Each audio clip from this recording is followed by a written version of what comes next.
and welcome back to See the Stories. Now, before we continue talking about food and food waste, we have an update from Kuwait, specifically about the election. The state of Kuwait in the Arabian Gulf is set to hold legislative elections on June the 6th, where voters cast their ballots to choose their new members of parliament. Now we have our news team, Reza Ardiansha and Luthi Evan, standing by in the city-state to tell us more about this democratic process.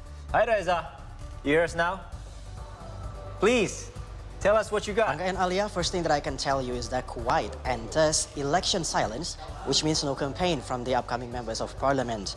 There will be 207 members of parliament soon to be elected, and they will be chosen as much as 50 members by some voters in the city-state.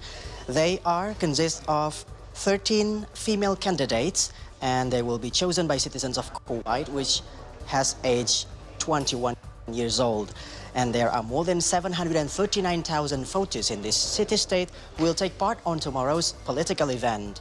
To give you some context, Kuwait has an area of around 7,000 kilometers square, or around half of East Java's area in Indonesia. And here in Kuwait, the population number of Kuwaiti in the city-state is around 1.5 million citizens. 49% of them are participating in tomorrow's National Assembly election. And interestingly, the voters number are bigger in female voters, which accounted for 406,000 more female voters who were listed to participate tomorrow on Tuesday. There will be 5 voting regions or constituencies, and each constituencies will participate on 10 MPs or member of parliaments, and they will form 50 members of parliaments, which previously on April has been dissolved due to political tension between legislative and executive part of the country.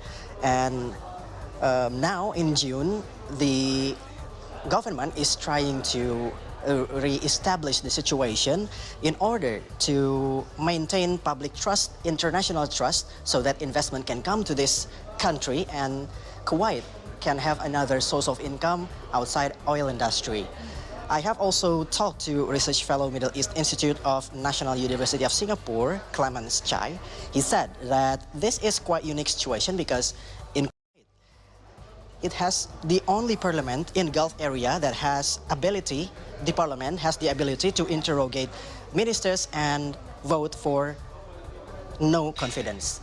That's just the part of democratic system. Yeah. We'll see how the democratic process ongoing on tomorrow's election process. Back to you in studio, guys. Reza Ardiansha, thank you so much, as well as Lutfi Evans, the camera crew from Kuwait.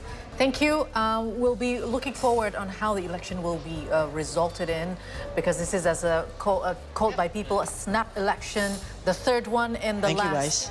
Thank you so much. Thank you, Reza. Last 1 year. So yeah, it must be very interesting to see how the whether the government will take over the loans from the citizens, or whether the parliament can say more about that. All right, we're gonna move on then, guys. Hopefully we can get